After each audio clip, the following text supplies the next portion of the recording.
with them parking their truck on the White House lawn today. Wait, they did what?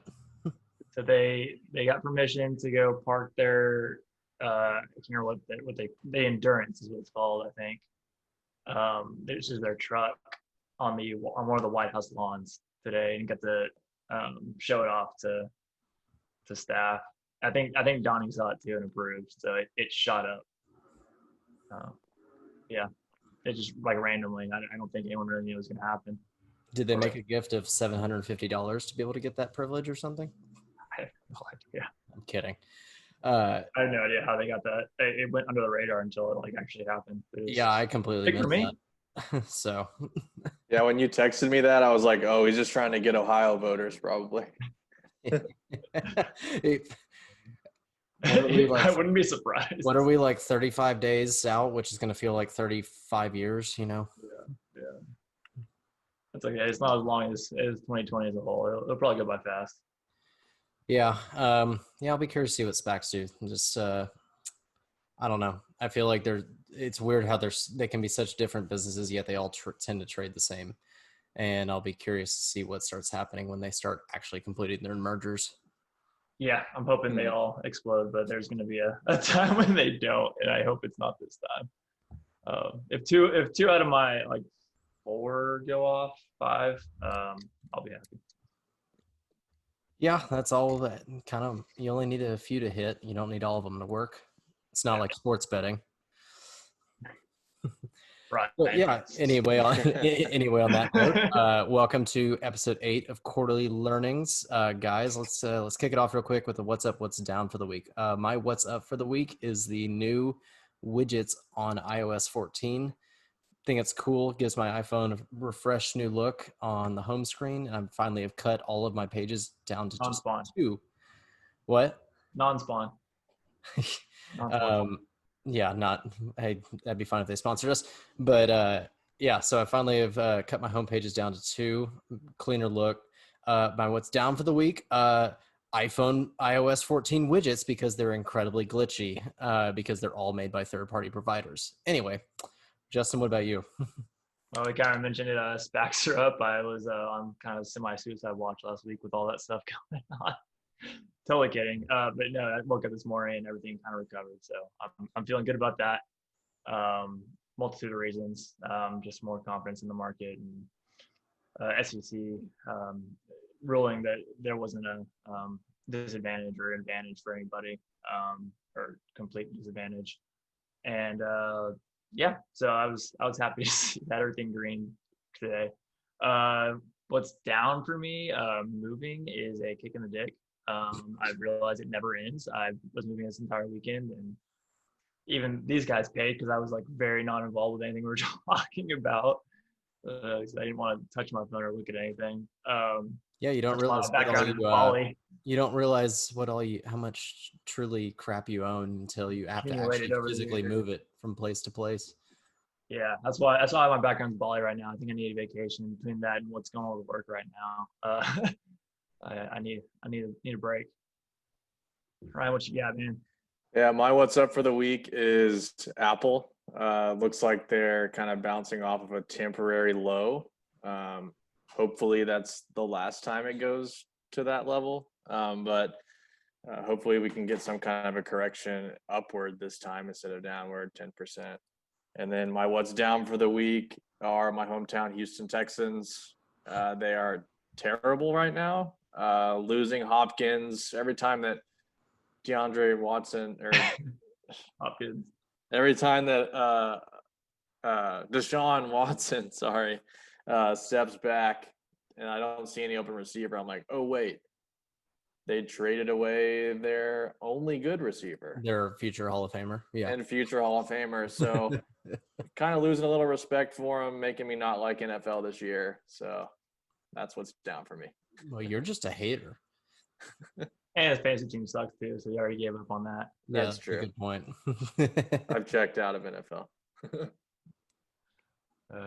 Anyway, but yeah, let's kick it into overdrive into the first segment.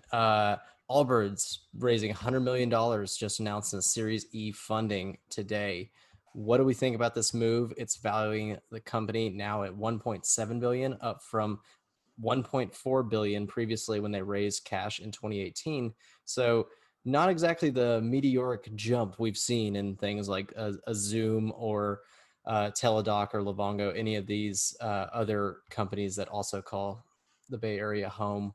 What do y'all think about this for the company that provides the wool for our feet? Man, I'm gonna go ahead and brag on myself here. I was one of the first people in on Allbirds before it became popular. You're actually a sneaky good first adopter. You had Lululemon before it was popular for guys to have it. You had Allbirds before a lot of people did. I want to consider myself semi first adopter on Allbirds. I'm usually very poor at being a first adopter, considering half of what I am currently have on my body, such as an Apple Watch, Lululemon, the iPad in the other room, things of that nature. I dogged on when they first came out, and then of course, then I ended up owning and loving them. But yeah, you're sneaky good at always being at the forefront of that kind of stuff. Yeah, shouts to our old roommate Tylen Ryan. He was big into the all the what do you call them, just new companies that were trying to get off and you know they're making it themselves, and he was very into the Kickstarters and stuff. And he found out, I think one of his buddies, like, I don't know, worked with them on something, and it was right when they had started pitching this idea of making wool shoes and all that stuff. And I was like, oh, those look kind of cool. Like, I just grabbed some when they were really cheap, and then they blew up a year later, or 2 years later, I guess. Now, 5 years later, it's crazy. No, this is awesome. I'm a big fan of them, just like their business concept. I think a lot of other places have kind of copied their model of like Amazon did. sourcing. Amazon came out with them like what, a few year or two ago, maybe. They're just a complete ripoff. Yeah, Um, you know, but the whole thing that makes Allbirds is people aren't just buying a wool shoe. I guess the wool is a whole nother topic, but uh, like people are buying it for the sustainability reasons, and they're yeah, a fourth. responsibly sourced. Yeah, it's a corporate responsibility lesson for the ages, as well as a great D2C brand. I think I also think it's interesting how, and it's what I first thought of when my brother originally brought Allbirds up to me one as a potential Christmas present. He said, "I want wool shoes," and I'm like, okay, you live in Texas, moron. I don't think you want your feet sweating constantly 24/7. But then, of course, color me wrong again, that they're insanely comfortable. And my feet actually never really get hot in them. And you can wash them. And you can wash them. Yeah, they're great shoes. I know they're going to continue to innovate. It's a good story to compete with Nike, Adidas, just kind of in a completely separate realm in their own little niche. And they don't really have too much competition like directly, so it should be successful. Do we consider them like the Robinhood of the shoe and apparel industry, of forcing larger legacy brands that have been around forever to move more towards a business model that fits not only the younger generation, but also where trends and tastes are going, in terms of like Robinhood did with no fees? Everybody then, of course, had to move to zero fees, like your TD Ameritrade, your Schwabs, your E-Trades. And then now we've seen Nike, as well as other fashion brands, start to commit more to sustainability pledges. I think you've already kind of seen it a little bit. I know Adidas does all their, like for the ocean stuff, where they do completely recycled shoes for their Ultra Boost and all their other shoes. Just like, say they do it, and it's a cool project that people jump on and give them this reliably sourced product. So I think it's already kind of started. So yeah, I think, I could say that they're kind of Robinhood, or um, I I would compare them more to like Outdoor Voices and Lululemon to Nike. Kind of changing the way they do with their social aspect, maybe not their sourcing aspect, but yeah. Yeah, not only that, and they just have either of y'all downloaded the app? I just did today, and I haven't had a chance to really peruse it, but I thought it was interesting. The last question they ask is, what type of sustainability pledge do you want us to move with? It's either I think it was three options. It was capturing CO2 through more plants and trees being planted.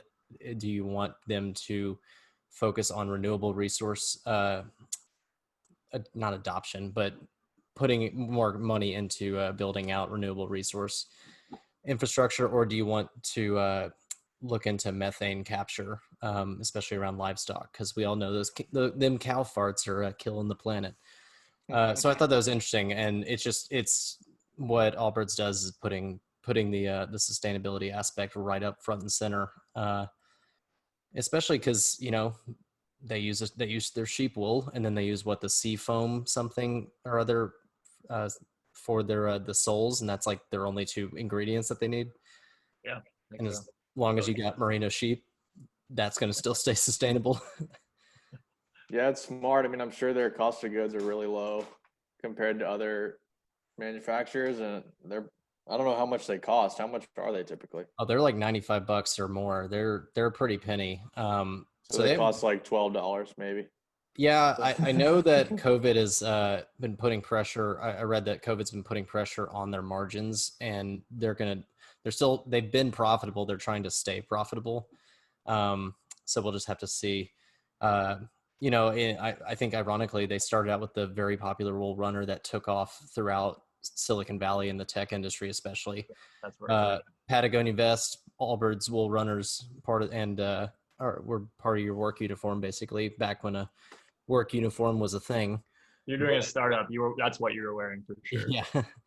Or a VC to be cool with the kids, To be cool with the street use. But for any New Girl fans out there. But yeah, I kind of lost my train of thought there. I think you were saying that they're $95. Oh, I think tree toppers. Tree toppers are, I think, my favorite shoe that they've made. I hope they expand that out, and then I want to get my hands on their newer type of runner shoes as well, just to see how good those are. Oh yeah, what you're saying was like their supply chain was what kind of made them make so much money before, and I think they're like everybody else are kind of taking a hit with COVID on the supply chain. Yeah, they're not immune from it, but they are a masterclass in branding and direct-to-consumer sales over the internet. But I know they're going to take this 100 mil, and they're going to make even more stores. They're going to move to a more omni-channel route of business. Keep a lookout for their sweatshirt I hope they make. That would be awesome. Merino wool, everything. Merino wool, everything. But yeah, that's what we got for Allbirds. Nice. So, Pate, you talked about a new app you downloaded recently. So for me, I just recently downloaded the Fisker app because I actually am interested in their new car, the Fisker Ocean. It's going to retail around like $30,000, right? Huh? Named after Frank Ocean? Of course. What if it came with just songs and albums like pre-downloaded, like Apple did with that one bullshit U2 album? It probably will. But no, I just wanted to check out the app, and the interface seems pretty cool. They're planning to ship them or start to deliver them in 2022. So it's not too far off. Oh, is the Ocean the SUV? Yeah, it's like a SUV crossover. It's like 22-inch wheels. Like, it's really cool. Range of like 200 to 300 miles. I'm looking at it right now. The price range is, it looks like kind of a Volvo / Range Rover. Yeah, that's a good Ford Explorer. The entire interior is going to be like vegan materials, so it's like all sustainable, renewable. I don't know why that sounded funny to me, but it does. But even though I like where that's headed in that direction. It's hilarious coming from Ryan. Like, it's the last person of the three of us that I think would want to like get that. I like the price. I mean, if they can really keep it at that price, that's going to be amazing. Yeah. But the app itself is really cool. They have like different areas where you can go in and talk to people like across the country. They have little maps of customer service reps that you can schedule your maintenance with. All of that will actually be free as well. You can do free maintenance, and you just kind of schedule it ahead of time and then pull up, and they'll fix whatever needs to be done. Dude, that circles back to our little like community and stuff. Like we're talking about how it's, keeping up with the times of like, yeah, you're not just buying a car, you're buying an experience. It sounds like, little be part of a community like Peloton and all that stuff. Don't hate on the ton. You're gonna be insufferable. I love it. No, I love the ton, but no, I think Fisker's a good idea. You don't even have a ton. I can't afford one. Peasant. But yeah, no, this kind of follows the trend of an article that came out today about Robinhood and other retail traders moving from companies like Apple into these electric vehicle companies such as Fisker, which is currently still a SPAC, but they'll be merging pretty soon, hopefully, if that happens. And then along with, we already talked about Lordstown. It's another one people are looking at. NIO, ticker NIO, that's like a Chinese EV. Yeah. Tesla, obviously, and then Nikola, the one that has risen and then fallen. Yeah, but this show has not been very Nikola friendly, I think is the nice way to put it. And then did y'all see that they ended up actually buying all the designs for the truck from a third party? No. They claim, yeah, Milton was claiming that he like made them in his basement. Nope, they bought them. Wait, but what about the jet ski? Don't have any further information about said jet ski. I just hope GM buys them outright and just runs with something. They will if they get cheap enough, they probably will. Depends if there's actual IP there. If Hindenburg's report is right, there's nothing proprietary there. So yep, we will see. That's what I'm worried about. And I'm hoping these other ones like Lordstown and Fisker aren't the same scenario. I know Fisker actually has an operating car out there. So, and Lordstown, every time that guy, the CEO is interviewed, he's at like a plant. And so that's just a little bit intriguing. And they're actually doing things towards production. So, Justin, we can mark down, we can fool Ryan if we just put up the right green screen. Just roll a car down a hill and I will buy the stock. Oh yeah. No, but I think it's good that I think millennials, Gen Zs, and let's assume 4-year-olds now have brokerage accounts on Robinhood at this point. We know they have iPhones, but everyone's bought in on EVs. Everyone's trying to get the next Tesla, which is why they're buying heavily on EVs. But I think it shows the widespread belief in the younger generations of the adoption. We just saw California, the governor put out an executive order saying no more internal combustion engine sales by 2035. And that's actually slower than other parts of the world. I think they're in Europe. There have been places within the 2020s. No more internal combustion sales. So they're coming, Yep. Oh, that's fun. Ryan, when you buy this car, the first song you have to play, right? You gotta play Sweatpants by Childish Gambino. Oh yeah. Because Fiskers don't make noise when they start up. Just so you know. That's actually like when I heard the name Fisker pop up, I remembered it from that same song. Like, why do I know that name? I was like, why do I know that? I am gonna buy the car though. I've already put down the $250. So hope. I love it. Yeah. Doesn't buy exercise bike that is in existence and in popular demand. Buys puts down deposit on potential EV car. I am just okay with it because he's not buying the Tesla truck, which is garbage. The triangle. It's gonna be like the cool statement, and I'm gonna hate everyone that owns it. I already do. All right. Anyway. Let's move on. Moving on. I don't have any information on this one, but the title is just too excellent. That's our best specialty. The title's too good not to pass it up. So I'll let Pate talk about it, but I'll coin the phrase chips and ships. You're talking about the semiconductor in China that's blowing up here with was it SMCI, not FMCI like I like, and then Cruise is coming back onto the scope of everything. So yeah, what'd you read? So I don't know a ton about it either, because we're great at research apparently, and I believe it's the biggest semiconductor manufacturer within mainland China, so it's different from Taiwan Semi. But the U.S. put them on a trade. I don't know if it's a watch list or what.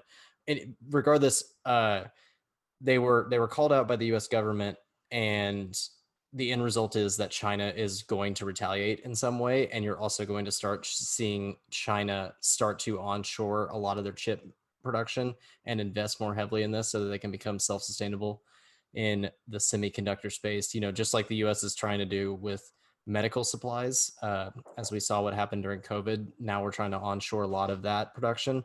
Well, now China's going to start onshoring their semiconductors, and that's pretty damn big for a company like, say, NVIDIA, and also Taiwan Semi, because AMD. Yeah. AMD as well. And there's probably 15 Micron, there's others I'm forgetting, but as a whole, US sales of chips have to go somewhere. There's a billion people in China. Large percentage of them have smartphones. Chips have to go somewhere. And if they don't have access to that market, that's going to be a problem. So I don't know how this one resolves itself. It's just more trade tensions escalation between the U.S. and the other economic superpower of the world. So yay, fun stuff. What does that mean for like people our age? Does it affect us? I mean, it could have, yeah, if you hold NVIDIA stock, it could go down potentially.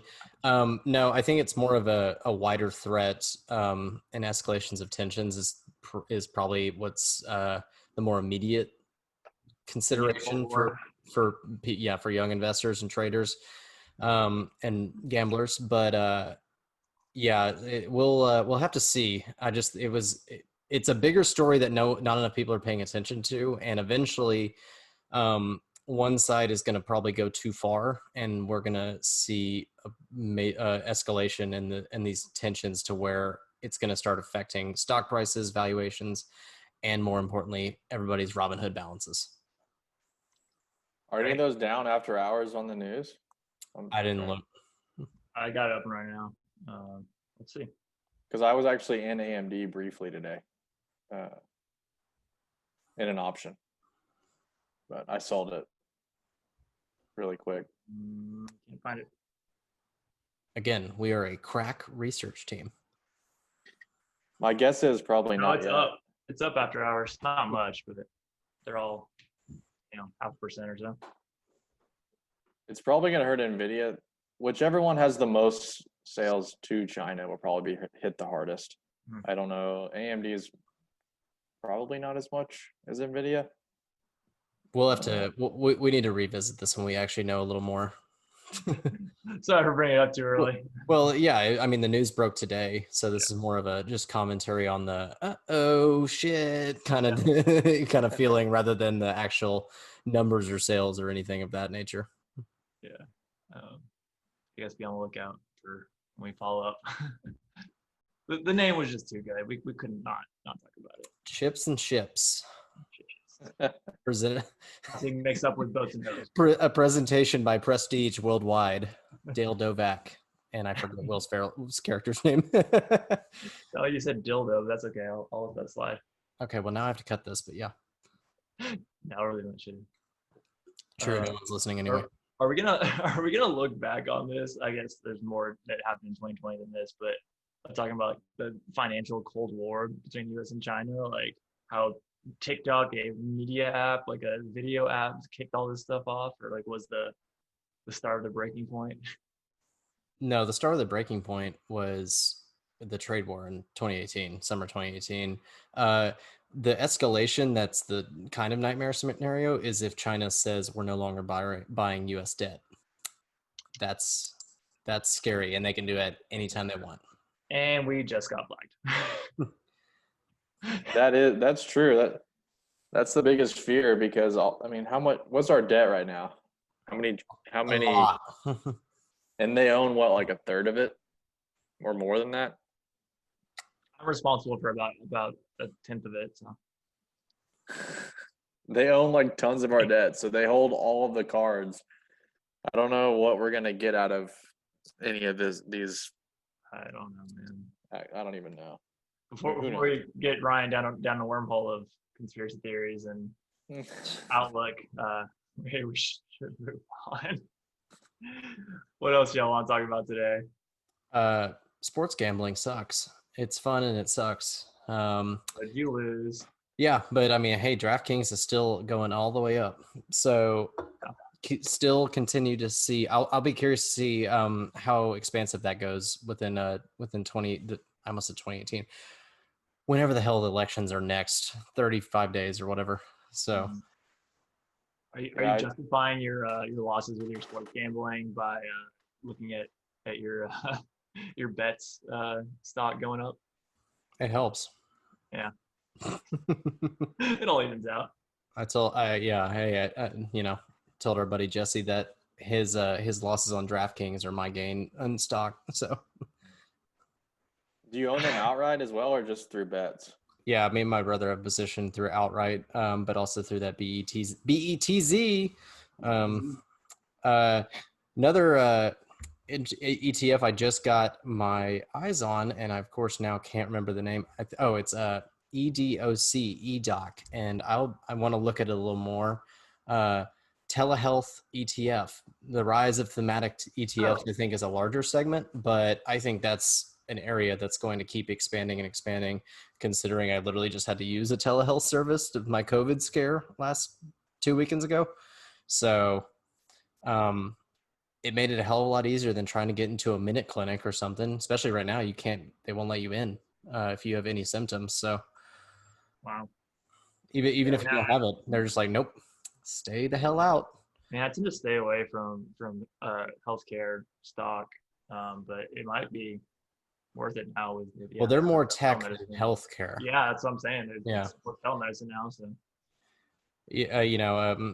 what your favorite professor Justin Scott Galloway says that the two biggest industries ripe for disruption: education and healthcare. So, yep. We're probably starting to see the beginning of that with telehealth. I don't know why they call it telehealth. It's not really over the phone. It's through a format like this. But I guess webcam health isn't as catchy. Virtual scares people. Yeah. I mean, it scares the most frequent user, honestly. Like a lot of my relatives work in healthcare, and like they say the older generations, they hear virtual or telehealth and they freak out because they're like, I don't know how to operate that, even though it's very simple, and you can have someone set it up for you and walk you through it where you don't have to do anything. Let's hope we're never those old people and we always try to keep continuing to learn the newest tech. When we're 70 years old, the only option is going to be telehealth. I'm not going to make it to 70. It's going to be a chip in your bloodstream that monitors everything and automatically heals you. You get a little pod and it figures out how to get rid of whatever you have. Probably. So don't invest in Teladoc because of that. God damn it. Stop saying stock recommendations or unrecommendations. It's up 250%. I'm not investing in that. No, you're happy to do it with anything else, though. It's not going to keep going. All right. We need mark down this date and time. You say that, and in about 3 years, I'm going to hold it over your head. Right. As soon as COVID goes away, it's back to 100 from 250. Do we need a mute button like around the horn has? What's up? Do we need a mute button like around the horn so we can like mute certain people when me or Ryan say something? You would be the only one that doesn't get muted. Me and Ryan would just keep getting muted. I would choose DraftKings over Teladoc for sure. Just based on not mutually exclusive. They can both go up. Based on room to run, though. I think disclaimer. Dude, this is Penn stock's going to 100. I don't care. Based on what? Tell me right now. Based on what? Based on hype. And okay, so that fundamental forward sales growth of hype. I'm not saying I do believe in Penn and Barstool. I just think it's funny that you can't just go out and be like, yeah, hype is gonna make it jump higher. Forget it. Ryan can predict the future. Like I've seen it happen. Yeah. A little savant. I own a DraftKings call for March at like $30. I'm just sitting there. I'm sitting on it. It's like done pretty well. It's not a lot. I don't know. I'm scared to ask how much of your retirement cash is tied up in options equity. None of it. None of it's in options equity. It's okay, dude. It's okay. A whole other topic is, our kids aren't going to be going to college by the time they're that age, so he doesn't need to save up for that. No, they're just going to Nah. be getting Coursera and certificates, and then they're just going to try to get jobs after that. There won't be college then. I'd rather them do that than go to Baylor. Wow, that's a hot take. Is It it? is. It's Miami of Ohio or Ohio State for me, but it's fine. We'll keep doing a dog in Ohio until they reach out to us. Yeah, I'm sure it's just a matter of time. And on that note, because now that we've offended people in Waco and all of Ohio, we're going to wrap up. Make sure you subscribe now. Subscribe, rate, and review, because I can't talk. Waco's the Ohio of Texas.